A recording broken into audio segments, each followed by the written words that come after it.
खुलुमबाय बड'लेण्ड साबजेक्टआव बयखौबो फरायबाय गिबिनि साबजेक्टआव दङ खैफोसिम आलफा इउआ होदों जोबथा समसिमा नङाब्ला सानै अइलनि बिबानगिरिनि सायाव लानाय जागोन राहा दानसे सम बारलांनायनि उनावबो आलफाजों खावजानाय खैफोनि सानै बिबानगिरिनि उदांनि थाखाय जेबो रोखोमनि राहा लायैयाव बोराबदों आलफा उदाङा जायनि थाखाय मिथिनायनि गेजेरजों फोरमायो दि बेनि जोबथा जुदि थाबैनो जेबो रोखोमनि खामानि मावनाय जाया अब्ला खावजानाय सानै बिबानगिरिनि बेरेखा राहा लानाय जागोन आलफाया मख'नो गोनांदि अरुणाचल चारलां जिल्लानि दियुननि खैफो कम्पानिनि थाव दिहुननाय थावनिनिफ्राय 2020 मायथाइनि 21 डिसेम्बर खालारखालि शिबसागरनि प्रणब कुमार गगৈ आरो बिहारनि रामकुमार मुंनि सानै सुबुंखौ आलफा इउआ खावदोंमोन आरो सानैबो बिबानगिरिनि उदांनि सोलाय बिदोंमोन 20 कोटी रां नैथियाव दङ डक्टर हिमन्त बिश्व शर्माया बुंदों बारग' एनडिएफबि सोद्रोमाफोरनि गसरा थाबैनो उदां खालामजानो हागौ उदालगुरिनि आम्बागावआव खुंजानाय BTR सेथि बोसोर फालिथाय सानाव आसामनि गोहोगोरा मन्त्रि डक्टर हिमन्त बिश्व शर्माया बाहागो लानानै बिबुंथियाव बुङो दि बारग' एनडिएफबि सोद्रोमाफोरा थाबैनो उदां जानो हागौ थिसनना दोनजानाय गसरा बोखारजानो हागौ बेनि थाखाय रायजो सरकारा स्पेसियेल क'ड बानायनो आखायाव लाबाय बे हाबाफारियावनो मन्त्रि बिथाङा लामा जौगाखां होनो थाखाय गुडविल प्रजेक्टखौ बेखेवना होयो लोगोसे सा 11 हा गैजायै नखरफोरनो हानि पाट्टा रानना होयो गावनि बेसेन गोसा बिबुंथियाव बिथाङा बुंबावो दि BTRनि 11,000 हा गैजायै नखरफोरनो हानि पाट्टा होगोन थामथियाव दङ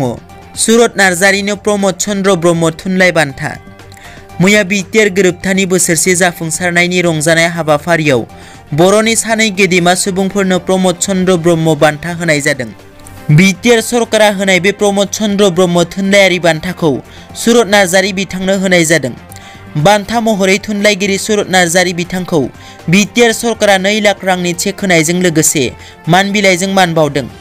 गुबुन सासेबाव बान्था मोनगिरि थामहिनबा जोहोलाव नीलेश्वर ब्रह्म हारिमुआरि बान्था मोनगिरि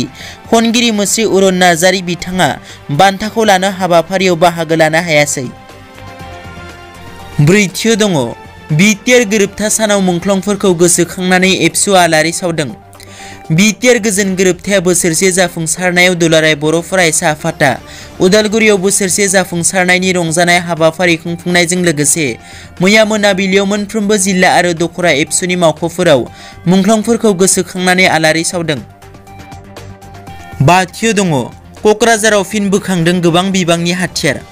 मोनसे स्रोद सोलोंनि बिथा संदाननानै क'क्राझार पुलिसा थांनाय 26 जानुवारि खालारखालि